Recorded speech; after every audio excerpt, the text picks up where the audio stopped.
makeup minions? I'm Kid Witte from WitteArtistry, and welcome back to my YouTube channel. If you are new here, please hit the subscribe button below to become part of the family. I am turning into Migo the Yeti from the up-and-coming movie Smallfoot. This movie looks adorable, and I got to make my own horns. Let's begin.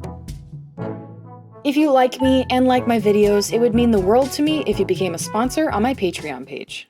Starting off this illusion with a fresh face, I wanted to block out my eyebrows and make them super flat so I could paint over them without you even noticing that they're there.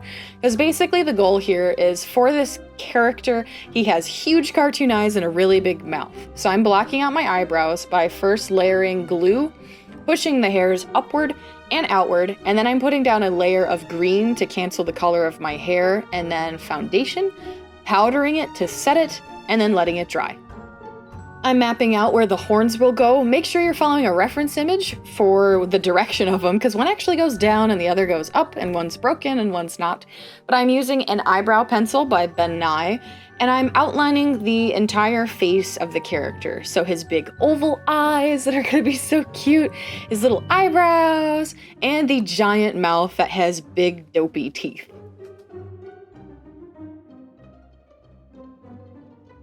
So I actually ended up messing up this body paint pretty badly and had to start over. So what you actually want to do is cover your entire skin with a light gray body paint. This is going to lay the foundation for all of your fur.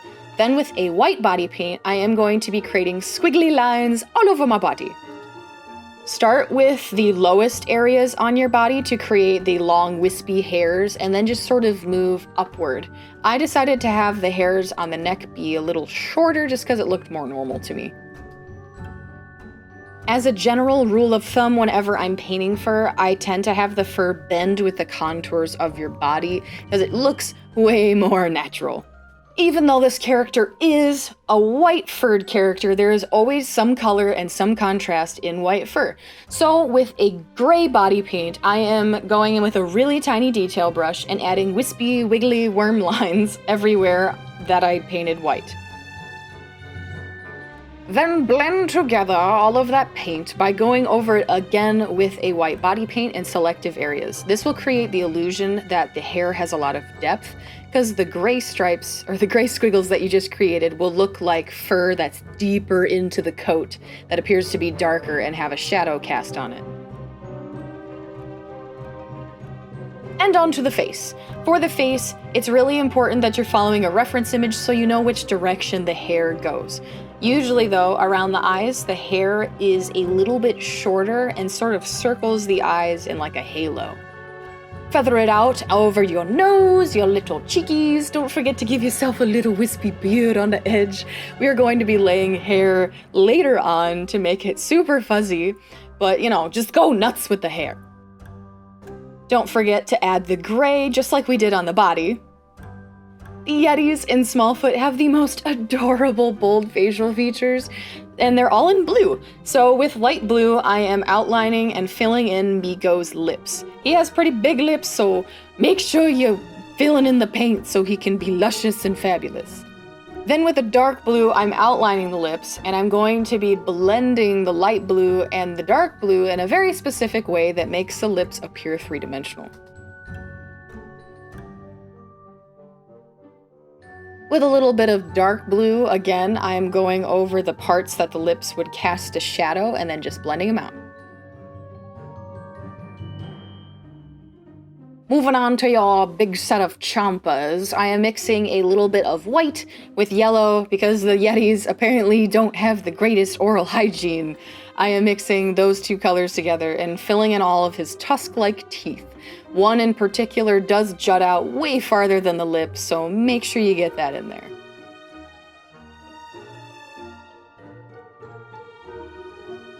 Seal the body paint with some MAC Fix Plus.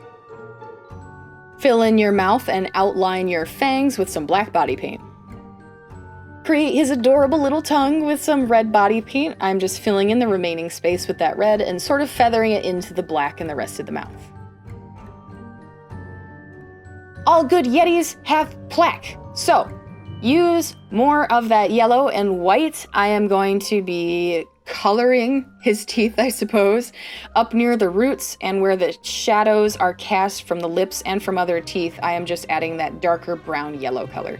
Bust out some eyeshadow. I'm using BH Cosmetics 120 color shadow palette in gray. I am just creating a small cast shadow from the lips onto the fur.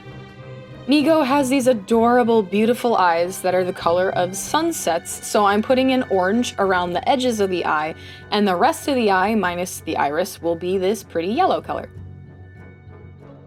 Fill in any exposed skin with the same fur pattern as before. Time for his little tiny eyebrows. I am using the same exact colors I did for the lips, but this time I am putting down a base of that dark color and then using the light color to create highlights for the little tiny eyebrow hairs. Fill in the front of your hair with white. It is time for the hair and the horns. If you want to see how I made the horns, a tutorial is coming soon and I'll put it up in the corner for you guys. I am attaching the horns and the hair using a medical grade adhesive called Pros-Aid. Basically, you put on a teeny bit of Pros-Aid anywhere that you want something to stick, you let it dry, wait till it's clear, and then you can just firmly press whatever you want to stick into that area and it should stay really nicely. Since I made these horns out of Model Magic, they're super lightweight and Pros-Aid holds them on brilliantly. It's time for your Yeti fur! I decided to add Yeti hair, well it's not Yeti hair, it's actually sheep's wool, off-white sheep's wool. I decided to lay it on the edge of my forehead with Pros-Aid. I filled in my hair with black just to make it disappear more. But I laid this hair all the way down the edges of my jawline, on my chin, on my forehead, and I created sort of a comb over, for lack of a better way of describing it. But Migo has like a pretty gourd-shaped head, and the top of his head, he has like a little hairdo that completely flops over to one side, so I wanted to imitate that using the wool. Put down your wool, and I added it on my chest and my shoulders as well, because I thought it added a really nice fuzzy effect.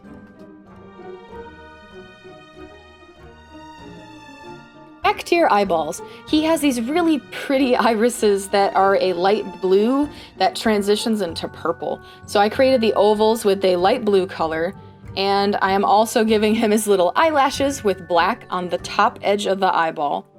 With yellow, I'm filling in the rest of the eyeball that I hadn't gotten to yet. With some purple body paint, I'm filling in the upper part of his irises and sort of blending the colors into each other. It's like a gradient from blue to purple. Outline the tops of the irises in dark purple and the bottoms of the irises in dark blue. Then just sort of feather it together again. Add your pupil very carefully with black. It's really hard to get these centered so he doesn't look all googly-eyed. Clean up any mistakes and add a couple of little light blue highlights on the bottom.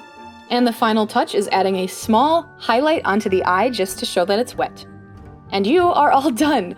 Thank you all so much for watching this video, I really appreciate it. Please hit that subscribe button if you haven't already, and let me know what you thought about this in the comments below, and don't forget to hit that thumbs up if you like this video and share it. I love you guys! Oh my goodness, this makeup is so cute! This is the first makeup I've ever done that I've successfully made my own prosthetics and used my own prosthetics in, so I'm really excited. But it's adorable! I cannot wait for this movie to come out. Thank you so much for sticking around to the end and watching. As always, thank you for subscribing and commenting. You guys are wonderful. I love you all. Please also hit that notification bell so you don't miss any new videos, and let me know what you thought about this in the comments below. Also, huge thank you to my awesome Patreon producers, Bradley Shear, John Huckabee, Dan Tastic, James Halderson, and Benjamin Sorgatz. Without you guys, I couldn't make fuzzy Yetis. I love you guys. I'll see you in the next video. Hey, would you like a snow cone? Oh, by the way, I have the best comb over.